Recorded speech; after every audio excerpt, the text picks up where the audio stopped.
আজ আমি আপনাদের একটা নতুন ধরনের রান্না দেখাবো। মান কচু দিয়ে ইলিশ মাছের লেজা মাথা। এটা দিয়ে একটা নতুন প্রিপারেশান। অনেক রকম তো খেয়েছেন, মান কচু ভর্তা, বাটা। আজকে আমি ইলিশ মাছের লেজা মাথাগুলো দিয়ে ওটাকে ভেজে তুলে নিলাম।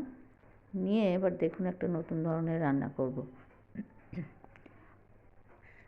মাছগুলোকে ভালো করে নুন হলুদ মাখিয়ে রেখেছিলাম।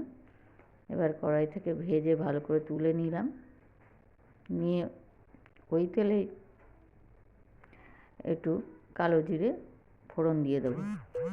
আপনারা চাইলে আর একটু তেল দিয়ে নেবেন, আমি একটু কম তেলই খাই। এবার এটাতে ওই সেদ্ধ করে রাখা কচুগুলো দিয়ে দিলাম। প্রায় 70% সেদ্ধ হয়ে গেছে। দিয়ে লবণ, হলুদ, কাঁচা লঙ্কা এগুলো দিয়ে ভালো করে ভেজে নিলাম। ভালো করে ভাজতে হবে। এরপরে দেখুন ওই প্রায় অনেকটাই সেদ্ধ হয়ে গেছে। এরপর এটাতে আমি জিরে বাটা 2 চামচ মতন অ্যাড করে দিলাম।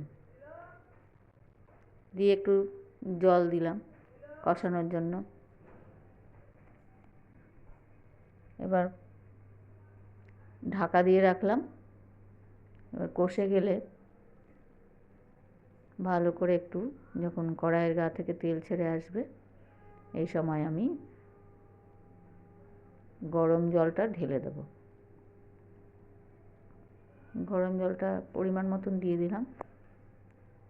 এবার সামান্য একটু লঙ্কার গুঁড়ো দিয়ে দিলাম কালারের জন্য। দেখুন কি সুন্দর রঙটা এসছে। এবার ঝোলটাকে আমি আবার কিছুক্ষণের জন্য ঢাকা দিয়ে রাখবো। এই মিনিট 7-8 ঢাকা দেওয়ার পর প্রায় সেদ্ধ হয়ে এসছে। এবার এর মধ্যে আমি মাছটা, ভেজে রাখা মাছের মাথা, লেজা এগুলো সব দিয়ে দিলাম।